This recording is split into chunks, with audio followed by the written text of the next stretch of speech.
It's a real cool cross-fertilization of an aviator jacket and a motorcycle jacket. I'm Dave Himel of Himel Brothers Leather. We're a bespoke leather jacket maker. We do custom leather jackets here in Toronto, Canada. Now, when you're ordering a leather jacket, one of the problems that my customers have is weight gain. So today I'm going to talk about my Chevalier leather jacket. 4 months ago, I made myself, well, maybe it's 6. I made myself one. I'm going to put it on, and you're going to see the problem that I have. Now, when I made this jacket, it fit. It fit me nicely. But now, it is, and let me just get it done up.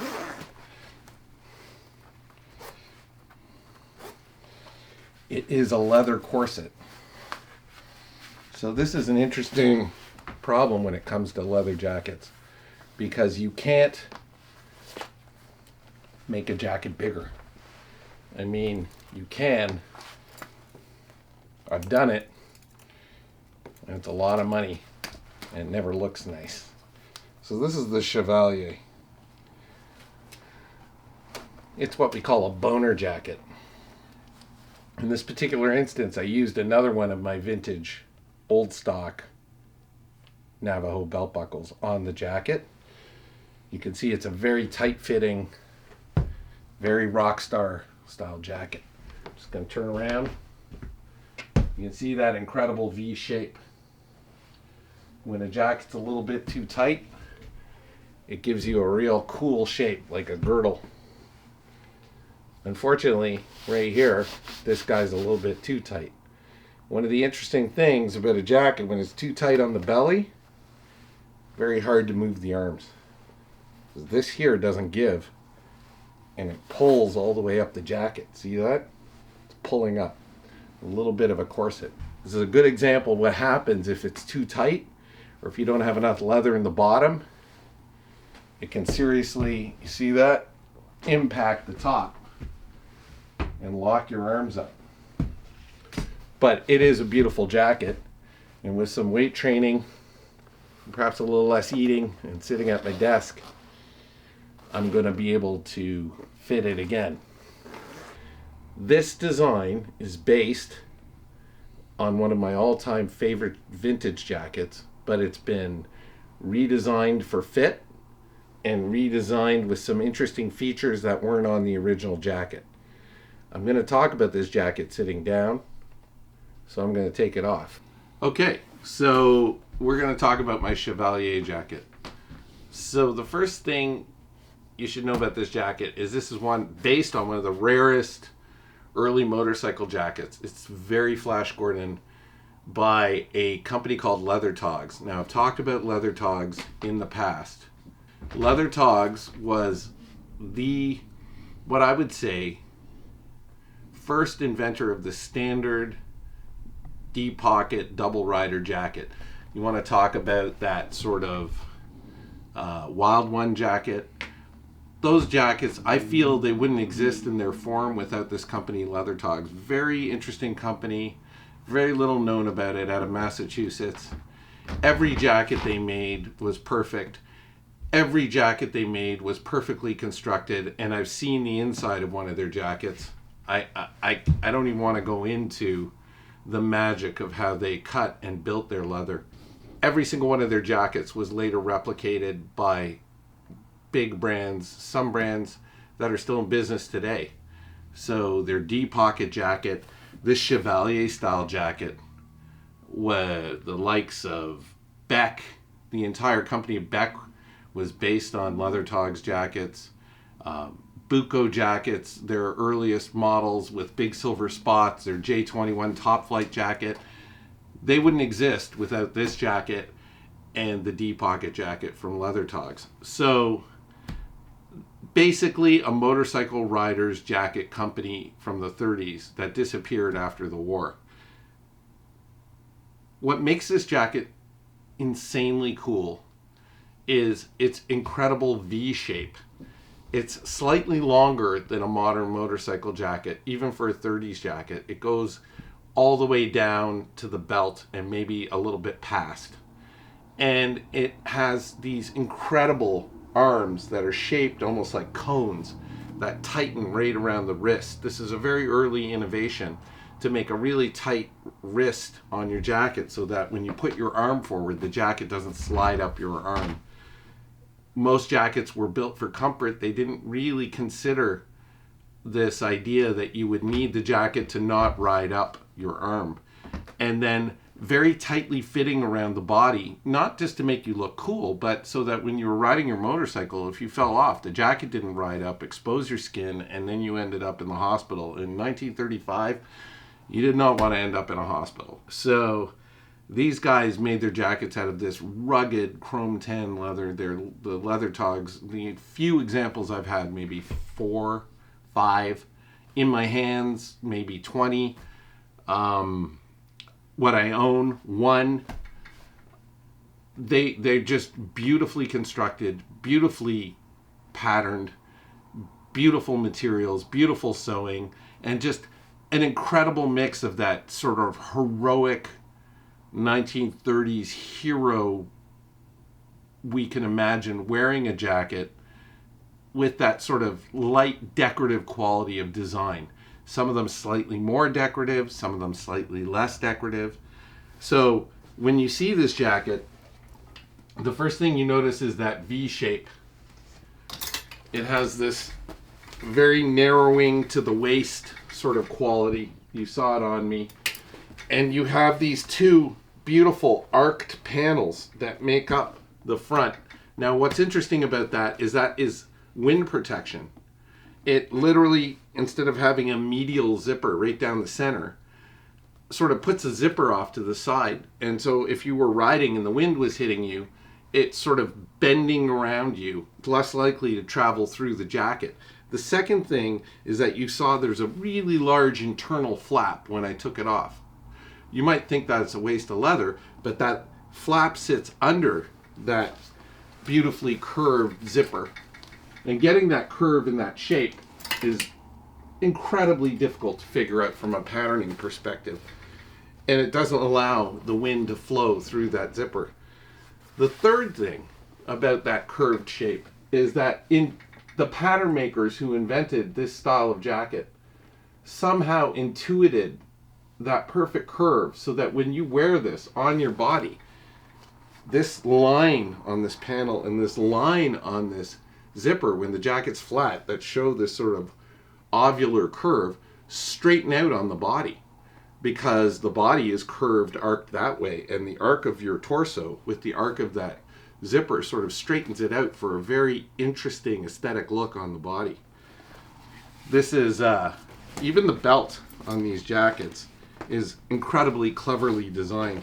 If you take the belt off and you see the belt, you'll see that it's wider in the middle and narrower on the ends. And that's so when it sits in this jacket, because of the limited belt loops, the wide part in the back doesn't allow the belt to slip out in either direction, which is why it's kind of hard to pull out. And again, I have that beautiful buckle. I don't know if you can see that. That's an old stock 1940s Art Deco Navajo style. Well, I wouldn't call it Art Deco. It's a Navajo stamped in there. There's bows and arrows and a guy on a horse. Just a beautiful example of early industrial American Canadian artwork. Okay, get rid of the belt. As you can see, it's got these like big elbows that narrow down, and that big elbow there gives all that forward arm motion, gives that space for you to bend your arm. The sort of shoulder measurement is a little bit wider than where your shoulder point would sit, and that width on that top panel gives you a little bit more arm motion on a jacket that is not gusseted, does not have a bi-swing back, doesn't have a lot of those complicated paneling parts to give you that motion. And then there's this very cool front pocket right down the middle of the jacket with these silver spots And as I've stated in the past, silver spots served a dual purpose, triple purpose. One, they were cool. Two, they would reflect off lights so people could see you coming in the dark. And three, if you wiped out, those are like armor. You know, they hit the ground and maybe they protect the jacket. So there you go. That's your little pocket for storing your gun or your smokes or whatever it is that fellows in the 30s would put in there. Each one of these belt loops is reinforced with a triangular stitch and a hand rolled grommet. The original jackets had this exact feature, and that was really designed to make sure that those belt loops never ripped out. It was really clever. The little grommet is a tube grommet. You roll it over by tapping it in using a die set, and it holds the loop in place and never tears out.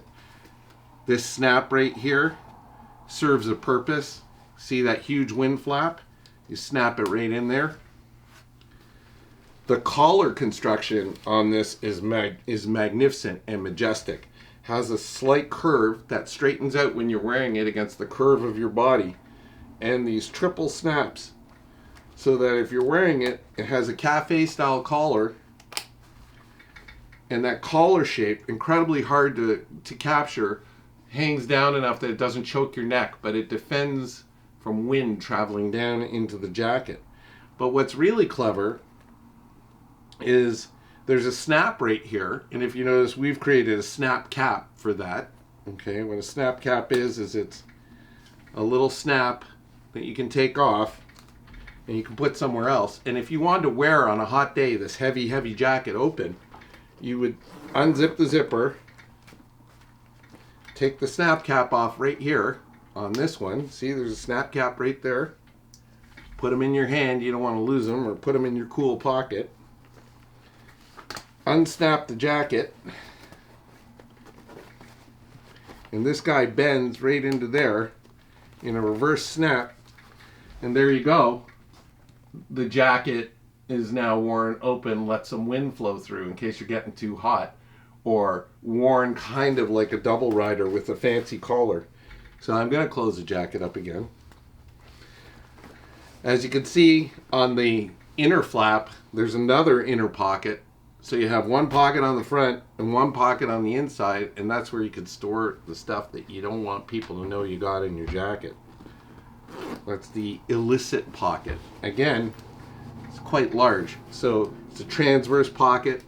We've got the replica universal chain diamond pull. So one here, one there. Really cool design. I mean, this thing is so clever. And you can imagine, these guys invented this. No one had seen a design like this. There had been some sort of similar style collars, but no one had ever seen this sort of incredibly simple but incredibly complex collar design. Maybe Peters in San Francisco had a slightly more complex collar design, Peters TaylorMade, but this was majestic, magnificent. Passants, you can put your hat or whatever you wanted underneath there, tuck it in. They snap on and off.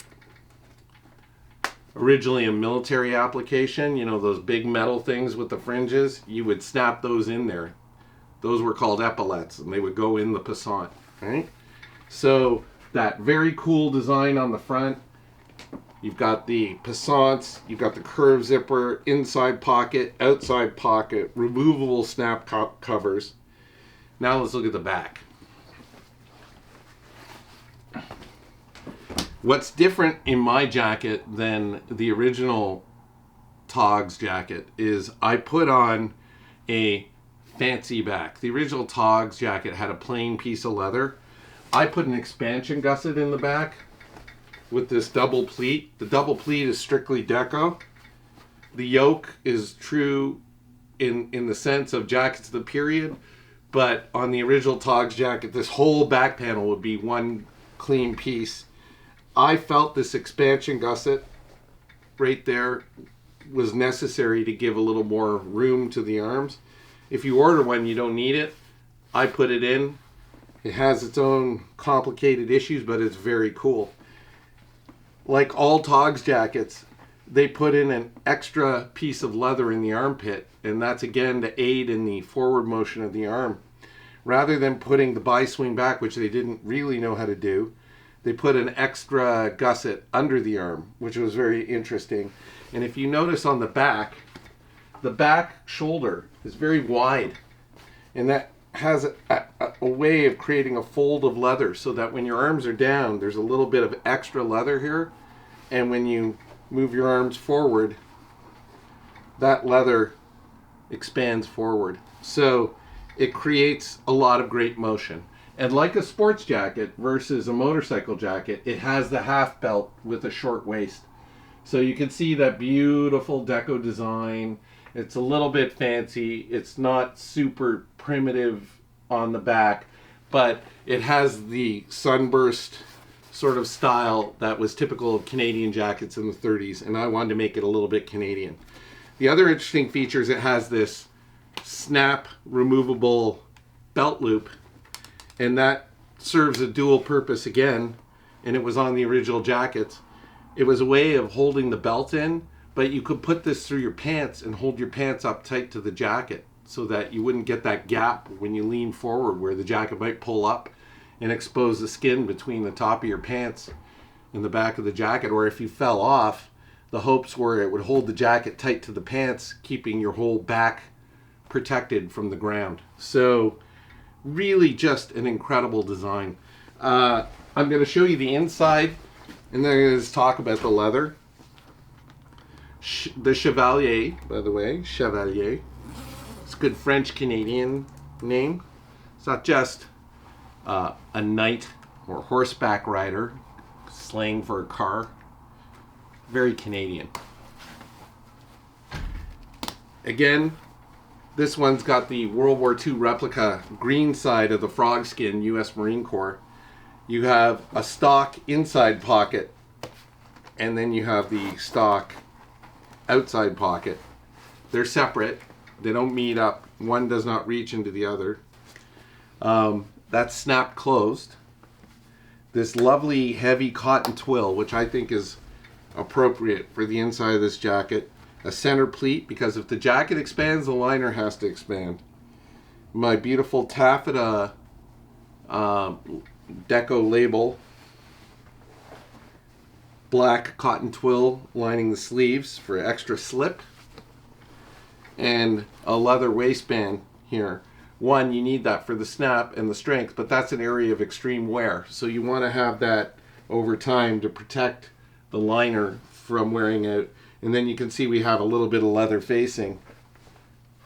And that leather facing is the thing you join the liner to, but also acts as protection.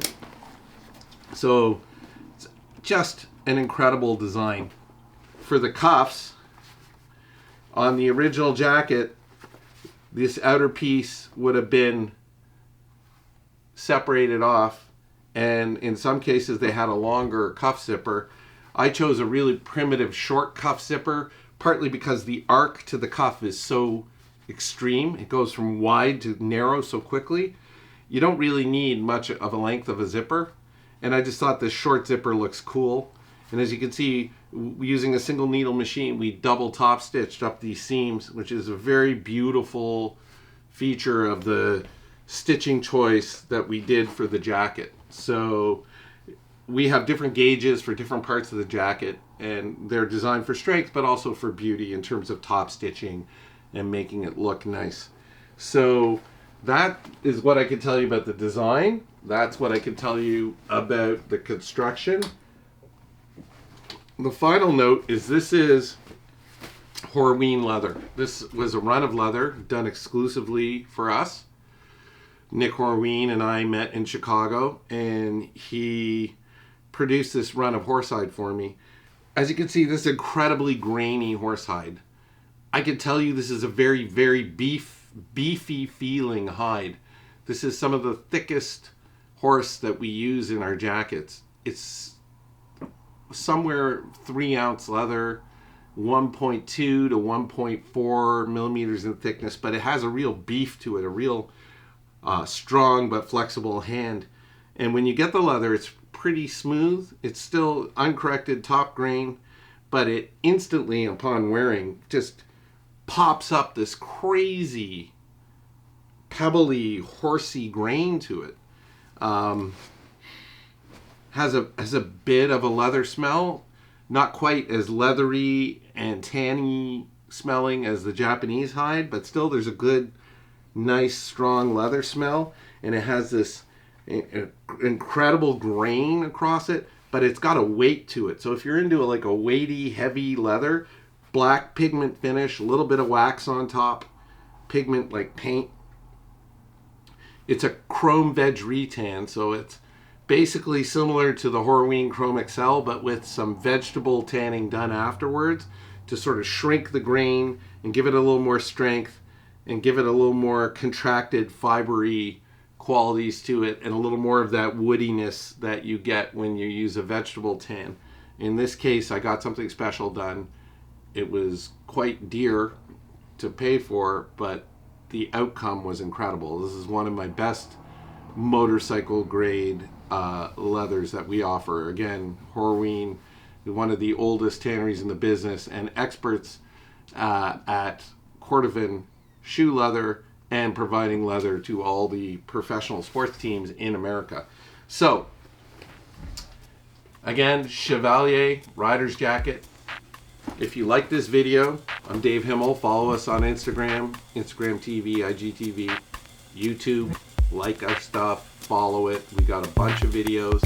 Hopefully I'll be able to keep making more after this crisis is over, and I'll be skinny enough to wear this sucker again, because, you know, if I keep going the way I'm going, I'm gonna be chubby and not fashion show ready.